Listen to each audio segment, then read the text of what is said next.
All right, so we're going to take a look at the World History AP exam for this year. So one of the things that you guys need to know, and I'm going to share with you my screen here, is that this is just a one essay exam. Okay, you have one essay, and that is going to be a document-based question. Okay, so a document-based question. They're going to give you 5 documents. One of them will be a visual. I'll go ahead and put that over here in parentheses as well. So that means it could be a map, it could be a graph, it could be a political cartoon, and they're going to give you 45 minutes to create an essay. Now, they're also going to give you a 5-minute period to upload the exam or your answer, okay? So you need to follow the link that College Board has that will show you how to get your login, what the actual login system looks like. It's very simple. I went through it with the APUSH students. I mean, it took us less than 5 minutes every time. They do ask that you log on 30 minutes before the exam to make sure that all that is kosher. You should be getting an e-ticket to, actually you might already have it. You're supposed to be getting them within 48 hours of the exam. And so on your College Board account, you'll get this e-ticket. It'll give you an ID. You go online, you enter in that ID, boom, you fill out like your email, your name, and that's really about it. It's very, very quick, and then it will give you the prompt. We had no students that had a problem last week on the APUSH exam with the downloading and the sending off. Well, I said that, but we had one student with an issue, but it was their end, like their computer, their Wi-Fi went out. But other than that, I didn't have anybody who had a problem with the actual system itself. So that's kind of the technical stuff. If you guys, again, the College Board has a link there on their website. If you type in AP exam, COVID response, or coronavirus update, there's a link there. You can actually practice it. You can go on to their portal and download a fake question there and see how it all works. I would advise you guys to do that just to familiarize yourself with it before the exam. So I'm going to show you guys, and just to give you an example of what it's going to look like, here's last year's exam. Last year, here was the DBQ. Evaluate the extent to which Portuguese, the Portuguese transformed maritime trade in the Indian Ocean in the 16th century. So you're going to have some question like that, and you're going to have these documents. In a normal year, they give you 7, but of course, since everything's shortened this year, they're giving you 5. So here's what they look like. You know, there'll be some written ones. They'll tell you who it's from, the year, and let me show you a visual one. And then they might have something like that. So they might have a picture of something, and they'll describe for you up at the top what the picture's of. And that's it. Okay, so that's all they're going to give you. You're going to have to develop the rest yourself. So when you look at this, I'm now going to walk through the steps that you need to take to make sure that you get the points on the exam. I will tell you it's on a scale of 10. I'm going to walk through how to get every point. So if you follow these instructions, now again, I mean, you got to do it well, right? I mean, it's easy for me to say, you know, use evidence here, use evidence there. You got to use good evidence, but again, I'm showing you the structure to use. The first thing that you need to do when you get this prompt, and by the way, y'all just stop me if you have a question. Again, I'm just going to move. So again, I'll try to take pauses, but if I don't, y'all just feel free to stop me. When you get the prompt, the first thing you need to make sure you do is understand what they're asking you. I know it sounds silly. Of course, you're going to try to do that. Well, guys, I'm just warning you. You know, it can be very easy to slip up on this. So let's say they ask you about what are some of the causes of the bubonic plague, and all of a sudden you start writing your essay about how it spread, where it went, how many people it killed. Well, that's really not the question. The question is what caused it. Okay, what were the causes? And so you need to make sure that you are answering the question directly, okay? So make sure you read the prompt, make sure you carefully think through what's being asked of you. They're gonna ask you to do one of 3 things. They're either gonna ask you to compare and contrast something, or they're gonna ask you if something changed or stayed the same over a certain time period. Or they're going to ask you about causation. So they're going to say, evaluate the causes, or what were the major causes of the American Revolution, of the French Revolution, okay? So That's the first thing you need to figure out. What are they asking you? Are they asking you about comparison, about changes and staying the same over the time? And then what's the time period? They're going to give you this chunk of time, okay? It'll probably be between 50 and 150 years, okay? So they're going to say over this amount of time, okay? After you do that, after you have a good sense of where you're going, you're going to need to read through the documents. Again, I don't know how much you've gone over this, but when you get these documents, the thing that you need to ask yourself, and again, you need to come up, what are they saying? What's the main point of these documents? Okay. And so when you are looking through them, you need to be asking yourself, and I always use the acronym HIP. What's the historical evidence? I'm sorry, not historical evidence, historical context. That means what's going on. Okay. What's going on at the time of this source? What did they give me here? Who's the intended audience? Is this a letter? Is it a speech? Who's the speech to? Who's the letter to? Think about who that's directed toward. Then think about the point of view. Who's writing this? Is it a president? Is it a slave? Is it a wealthy person? Who is it? And where did it come from? And lastly, what's the purpose? Okay, what's the purpose of this piece of evidence? I think the purpose is usually the easiest one to find.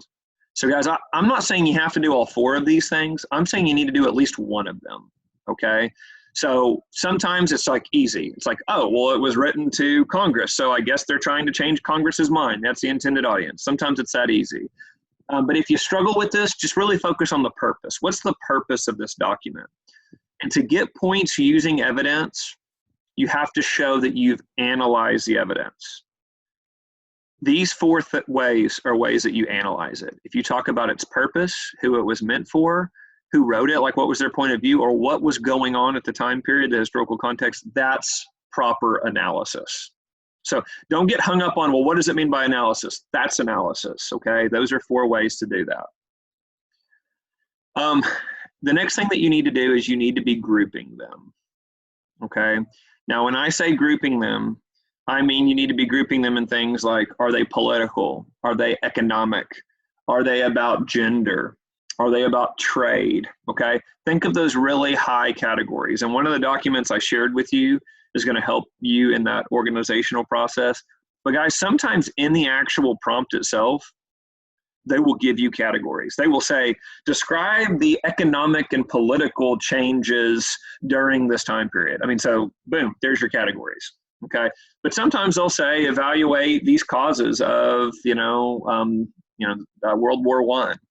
And you're going to have to come up with your own. You're going to have to say, hey, these were economic causes, and here's where some military causes. Now, the grouping is important because when we look at, and again, I kind of just tried to share some links on this document I've given you guys. But when you look here at the essay outline doc I've shared with you, this is how I would advise you to organize your essay. Your first paragraph, you start off with something called contextualization, and I'll explain in a second. Then you have your thesis statement. Your second paragraph is going to be your X statement. That's going to be that paragraph. Your third paragraph will be the next statement, your next body paragraph. Fourth paragraph will be your next body paragraph. And then fifth, you'll end it with contextualization. This is why you're grouping all of the evidence together to form an essay that looks like this. Okay. I know I feel like I'm going over a lot, but give me a second. I'm going to explain this. But this is where we're going to end up here with this outline. Okay. Is everybody with me as to what I've gone over so far about you need to be reading through the documents? What I would do and what I always do is I take out a sheet of paper and I write document 1. Okay. It's about slavery in the Roman Empire. And it is about the economic impact. So I just put slavery, Rome, economic. Now, why do I do that? Why do I take a little note like that? So that way I don't have to read back over it later. I can look at my little cheat sheet here and see what each document is about. Let me just give you an example of that on last year's exam. Let me find a shorter one. So, oh my goodness, they were all fairly long. So if I look at this document right here on the exam, what I would write is document 7. I would say it is about trade. So I'd write down trade because it says it's an export, and it is about something that came from India to Portugal. So this is, and it's ivory. Okay, it's got ivory detail. So I would say this is about wealthy trade that's going on between India and Portugal. And I'm just going to put out here ivory as well. So that way I know that's a document that shows some of the wealthy items that were being traded in the time period 1600. So again, that's what my note would look like to myself. So I don't have to flip back through these documents every time. Okay. Let me jump back on over here. Once you've grouped them, once you have your economic sources, your sources on gender, your sources on trade, what you're going to need to do is you're going to need to develop a thesis statement. Okay. And the way I describe this for students is this little formula I've got on here. It's X, however, A, B, therefore Y. So I'm looking at my 5 documents. I've got them grouped. I have economic ones. Let's just I'm going to make something up. Okay. I'm going to make something really simple. Let's say they ask you about evaluate the causes of World War I. And I'm going to say that military alliances were a cause. And just one out here. Military alliances. Let's say trade policy, and what's another one I could do is the aggression of the Germans. Okay. So those are my 3 points I'm going to make. Okay. Remember, the prompt I just made up in my head is what were the main causes of World War I. So I'm using my formula I've given you here. So I would say military alliances amongst the European nations were a major cause of World War I. However, the trade policies that all of these countries developed and the aggressive actions taken by Germany also preempted this Great War. Therefore, there are many causes that led to World War I. That's it. That's my thesis statement. Okay. Now that's important to do what I just described. Is there any question on that? Because that is worth 2 points right there. If you did what I did just there, you would get 2 points on the AP exam because your thesis statement, 1, has to have categories and it has to show direction of your essay. I showed 3 categories and I showed what direction I was going with my essay. Okay, you can tell by what I said there that what I'm going to talk about. If I just said military, trade, and Germany are the causes of World War I, you don't know what I mean by that. You got to give a little bit more detail. So that's why I explained it a little bit beyond that. So that would be 2 points right there of the 10. So I'm going to pause for a second. Are there any questions over the thesis statement? Again, I think it's very crucial that you get a good thesis statement in that first paragraph or the rest of it really gets difficult.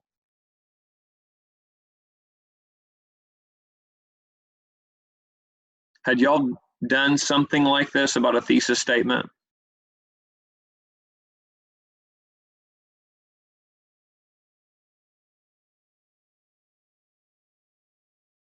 Yeah, we have in Miss Temple's class.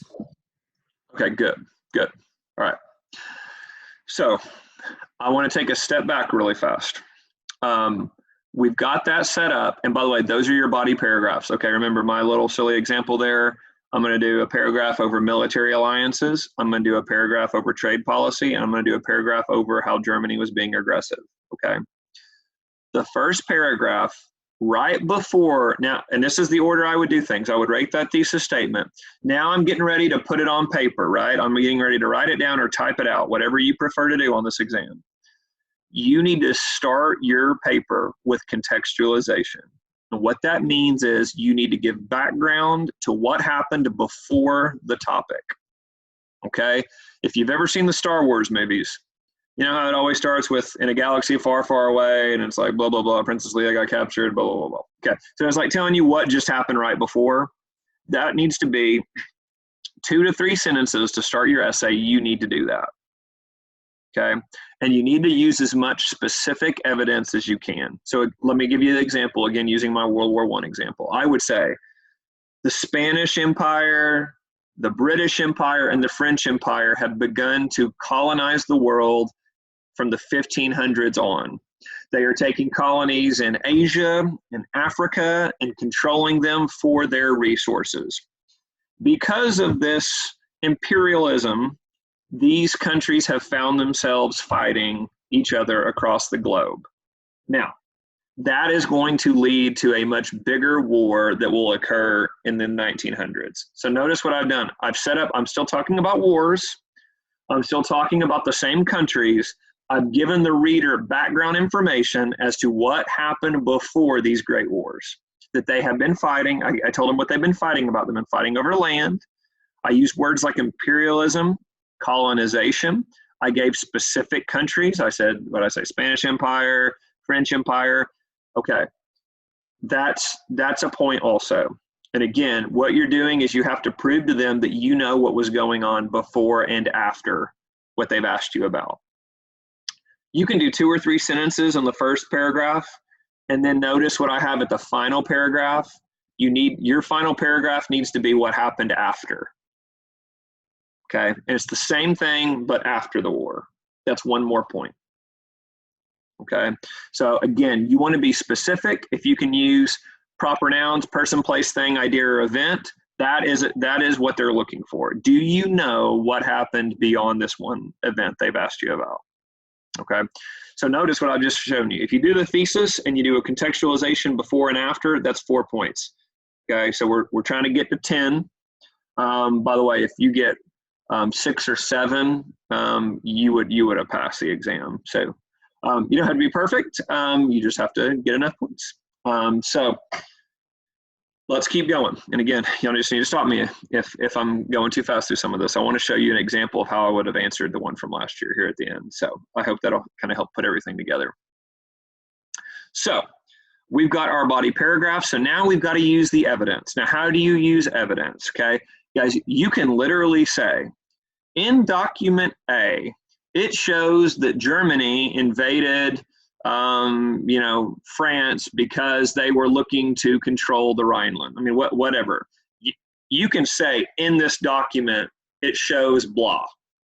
Or you can say Germany invaded France to gain control of blah, blah, blah, parentheses, document A. Guys, that's completely up to you how you do that. I mean, I usually tell students just write it and then put in parentheses where you found it. To get points on using evidence, you have to show analysis of that evidence that goes back to the prompt. You can't just say, I mean, guys, think about it. I always tell students a DBQ is like writing a research paper, but they gave you the research. Okay, so they're giving you all the documents. You can't just quote the document. That doesn't count as using evidence. I mean, they know you can read. What they want to see is, can you analyze the document? So remember to use HIP, okay? So can you analyze the document? And can you relate it back to what your argument is, okay? So that's really what they're talking about in using evidence. So again, in document A, or spell it out, then put parentheses document A, and then make sure that you explain. So let me again continue along my example. In document A, you see that Germany invaded the Rhineland because that land was very important to them strategically. The reason it was very important for them strategically is because there was a large group of German-speaking people there, and it was a high ground that allowed them to oversee what was going on in other countries like France and Czechoslovakia, blah, blah, blah. So notice what I did. Again, I explained the purpose. Okay, the purpose of that document was showing us that they wanted that land when they invaded there. And again, I'm using that document to show that the Germans were being very aggressive for these reasons. So that would be proper analysis. That would be 2 more points, okay, for using the document in that way. So what you have to do is you need to try to use 2 documents in body paragraph number 1 and 2 documents on body paragraph number 2. Okay, so you want to find 2 pieces of economic evidence, 2 pieces of gender evidence or trade evidence, and make those body paragraphs make that argument, okay, for whatever it is that you're saying. Okay, so those are your next 2 body paragraphs. Again, I know you guys are bright students. You've taken a full year of this class. But if you want me to go down into detail on what those body paragraphs look like, I can do that. But what you need to remember is you've got to use evidence and you've got to analyze the evidence in reference to your argument. The last body paragraph, you need to try to bring in outside evidence that supports what you argued before.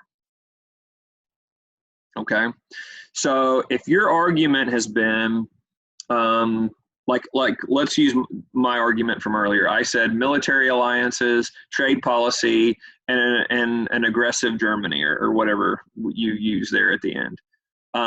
I need to show that I have additional evidence that I thought of that they didn't give me that supports those arguments. Okay, so you have body paragraph X is an argument, body paragraph A is an argument. Body paragraph B is just going to be you explaining further something that they've already put out there, or something that you've already made.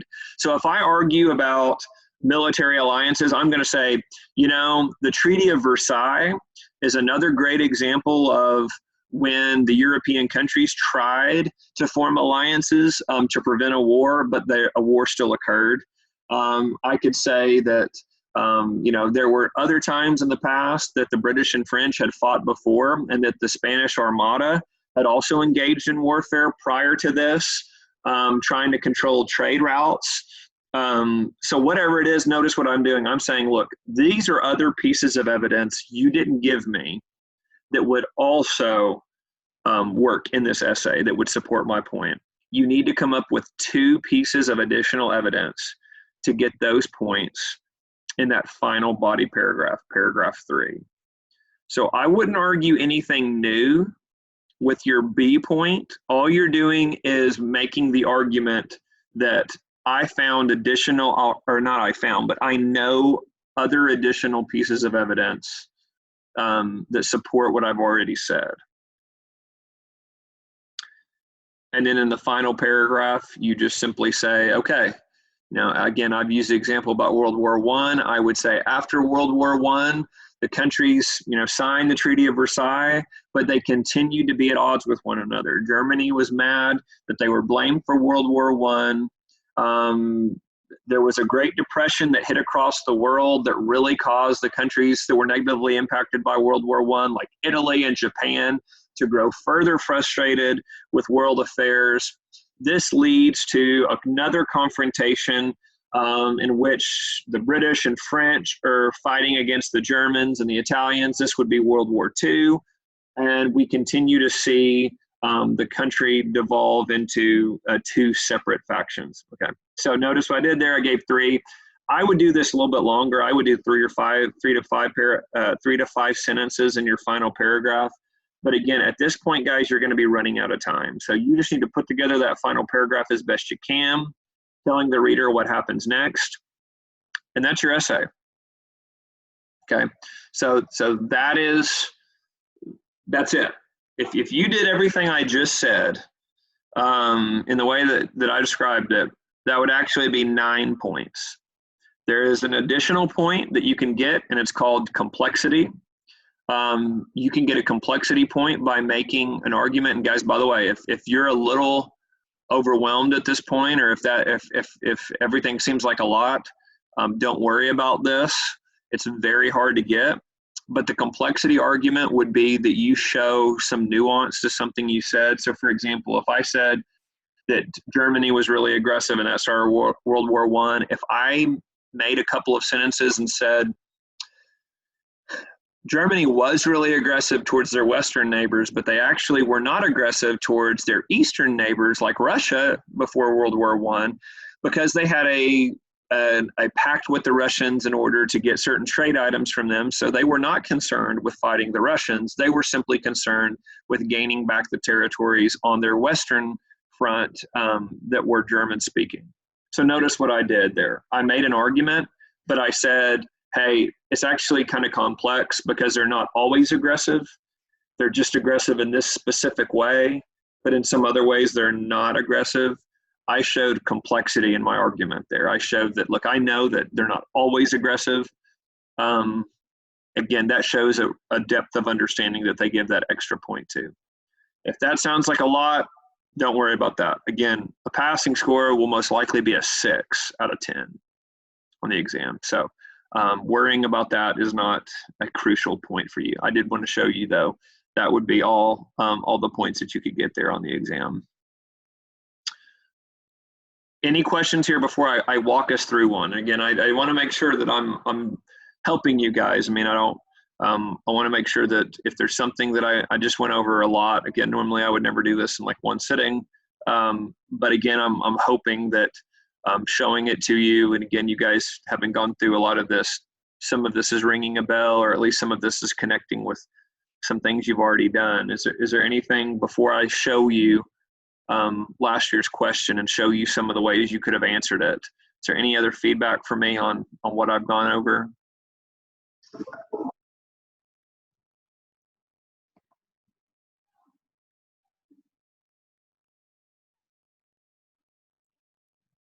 So are we okay, guys?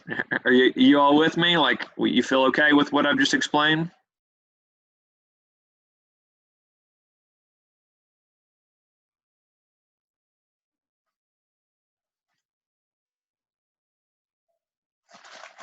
Okay. I'm just going to keep going then. All right. I'm now going to pull back up last year's question. I'm going to show you some examples of what they said. And by the way, they give you examples of this is a good thesis. I mean, it's real student responses. So it's what students said on that exam from last year. So let me pull that back up.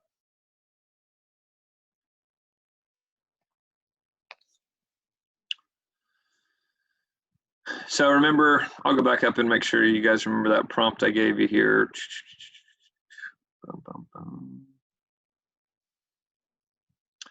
Evaluate the extent to which the Portuguese transformed maritime trade in the Indian Ocean in the 16th century. Okay, so that was the question. So these were some of the analysis that they said would have been appropriate. Okay, so like that first, let's go to the visual source I showed you. So that box. Okay, they said that shows a box of ivory and it was decorated with a hunting scene on it. So what would have been good analysis? They said you could have said something like an object made specifically for Portugal shows how important the Portuguese markets were and how much they wanted the Indians' crafts. Okay, that's historical context. I mean, they're telling you like what was going on, that they valued their crafts. Another thing they said that you could have said is, as a precious object, the box shows increased luxury goods consumption. That's what I was saying, is I mean about it showing that they wanted some high price stuff for European elites who had enough economic resources to buy them. So that's showing the audience. The audience they were showing that to is the group of people that could afford it. Okay, so let's show some thesis statements here. By the way, I've already said this to you guys, but it says a thesis statement has to have one or more sentences. And a thesis statement must take a position, and it must indicate some reason for taking that position.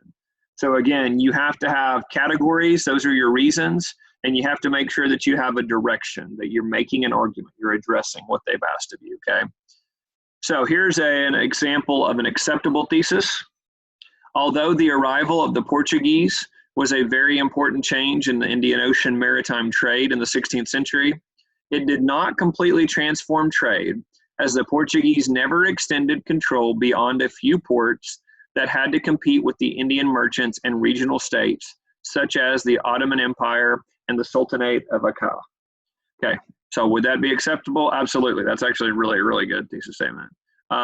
So they pointed out that there was a change, and the change was because they extended their ports into regional areas with the merchants.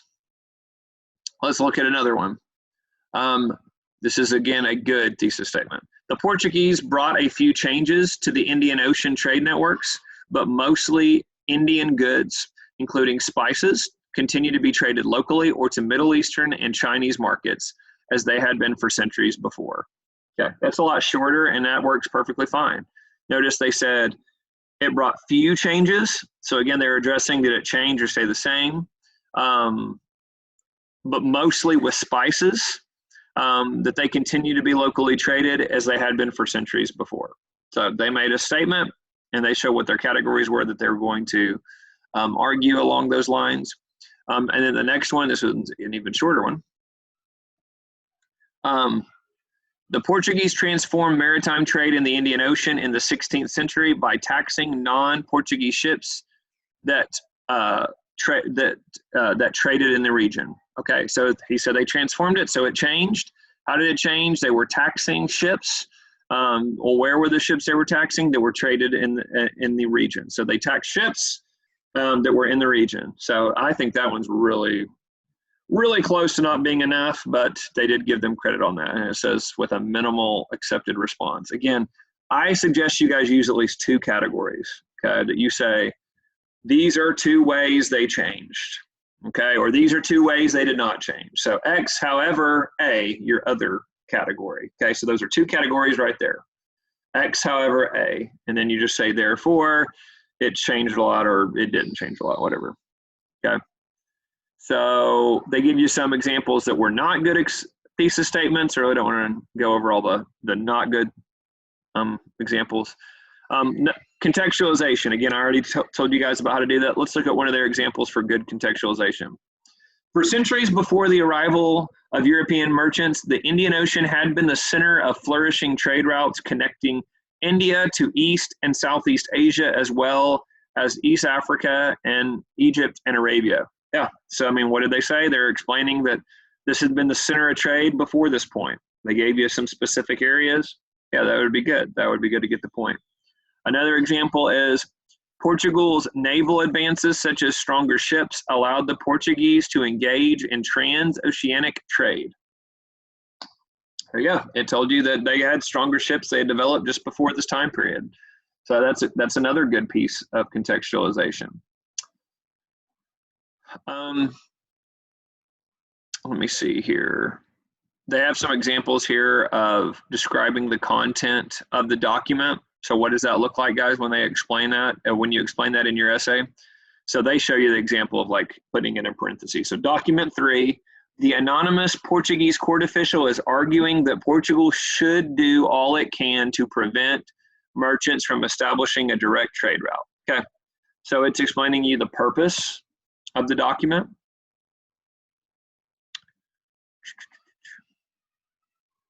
And then here's an example of explaining that with analysis. So I told you guys earlier to use like the point of view. Here's a good way of doing that.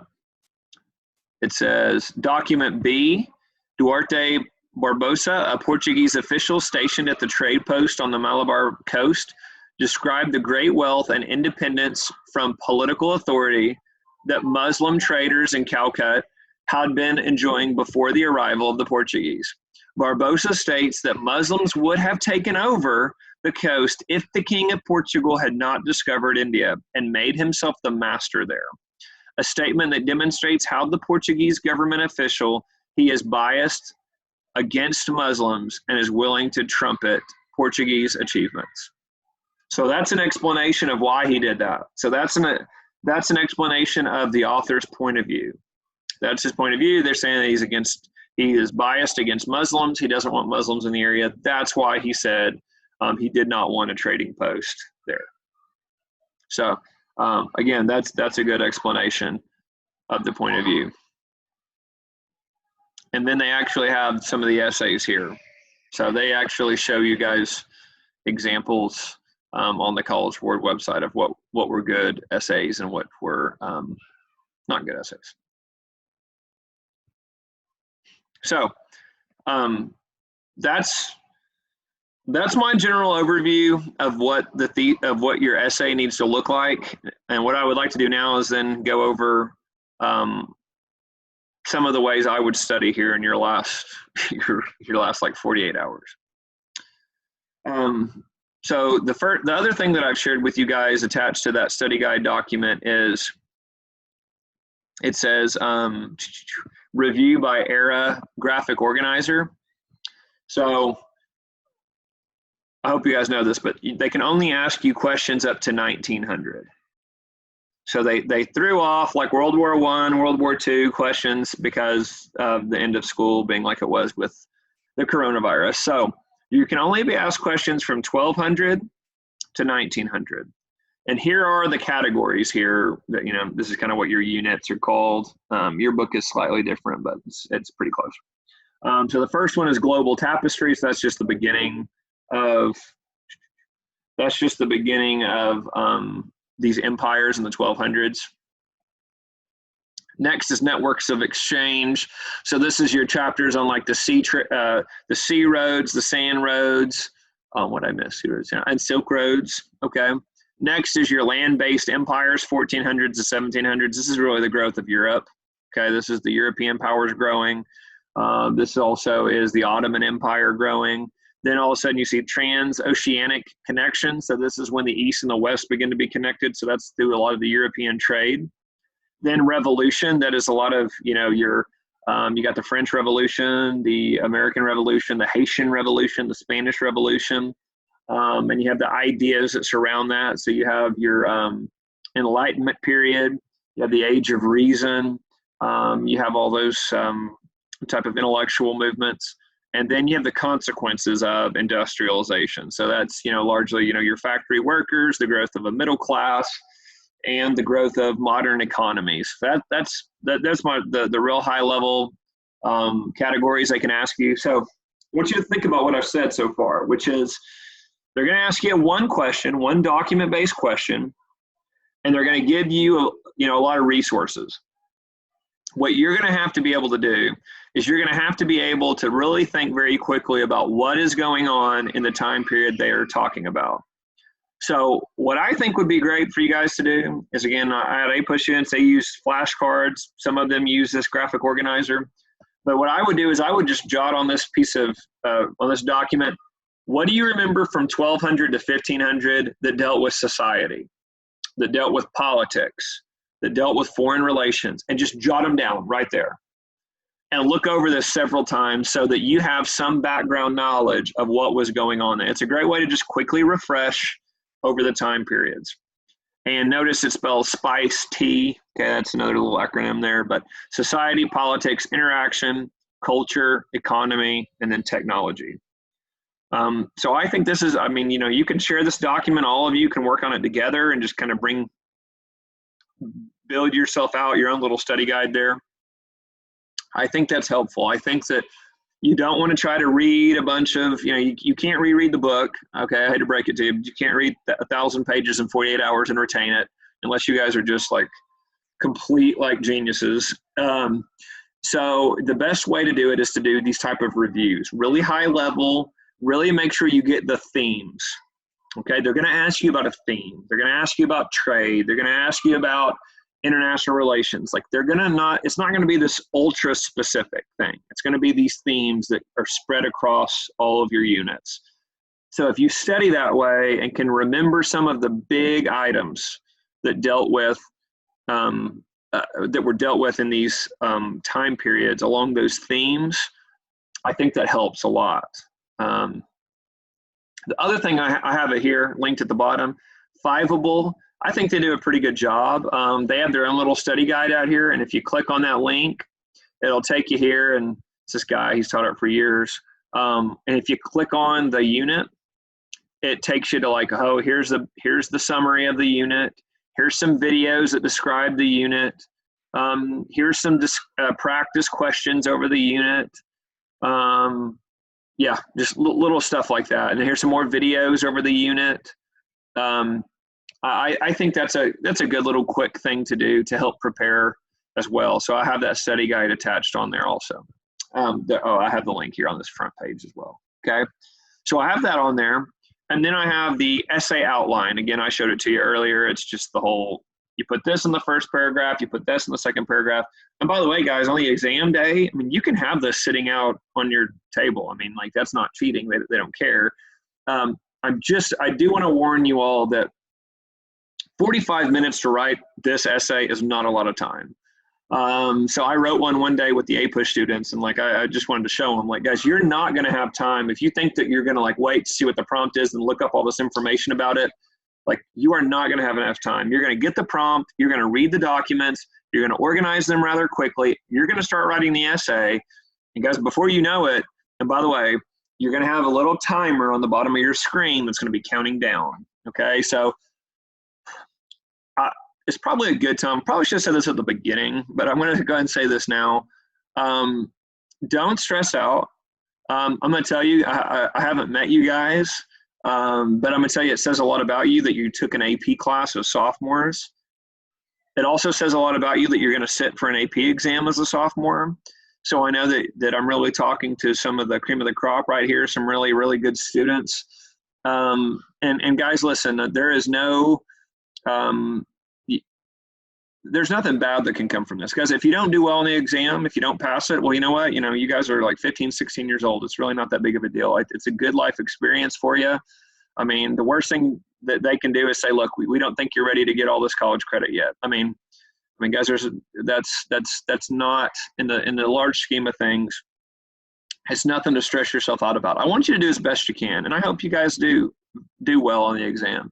But I'm saying that to say, if you get in there and they hit you with these documents and it's a topic that you're like, oh my gosh, I don't remember a lot about that, just take a deep breath and do as best you can. Don't let that clock get in your head. Don't freak out. Just take it step by step. And that's why I try to give you guys like a formula and an outline. So just look at this document, think about the formula, and just start plugging things into it. Okay, think about HIP analysis, go through the documents. Again, I just don't want you to do that. I know that sometimes that can happen to students.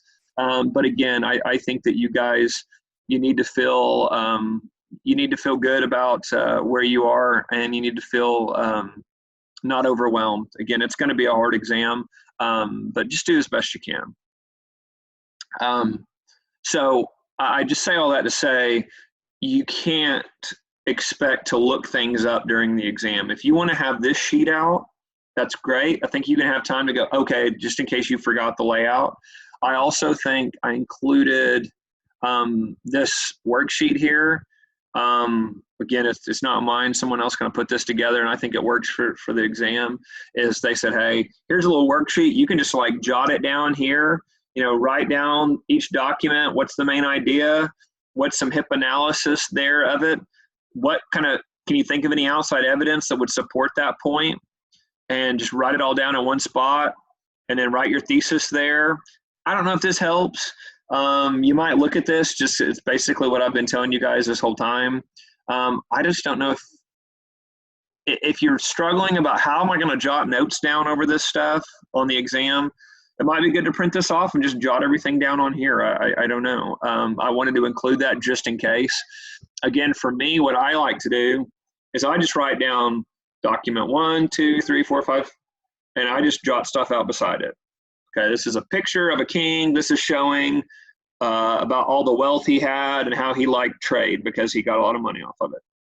Source number 2 is a picture, you know, whatever. It's a letter written from a poor person who said that, you know, trade has made it difficult for them to buy things cheap at the market or whatever. I mean, I would just jot those little things down to help you save time on the exam. But I wanted to include that in case that was helpful. So if that worksheet is helpful for you to organize your thoughts on exam day, I encourage you guys to look at that and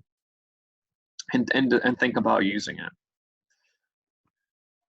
So again, you know, my high level view of what I would do if I were in you guys' shoes 48 hours here in advance is I would look at a graphic organizer, or I would make flashcards over the time periods and what was important that happened in those time periods. I would look at some of the exam prompts in the past, like the one I showed you, and just think through how you would outline an essay for that. I would then look over these worksheets and just try to make sure that you can develop these arguments in that way, make sure you feel comfortable with how you get the points and what those body paragraphs look like. And that's what I would do, guys. I mean, I wouldn't go back and reread just a whole lot. I don't think that's the most beneficial thing. And again, I don't mind if you guys thought it was helpful. If you want me to get on a call on a Zoom class with you guys tomorrow, I don't mind. We can go over 5 or 6 essay prompts together and just look at what they've asked the last few years, and we can kind of talk through how we would answer them if that would be helpful. If not, I mean, if you guys just want to study by yourself and just kind of do some of the things I discussed there about making sure that you feel comfortable with the time periods from a high level view, and that you feel comfortable with the essay outline, I think that would be good too. So what are you guys thinking? Y'all just got to listen to me go on and on for an hour. So what are you guys thinking now?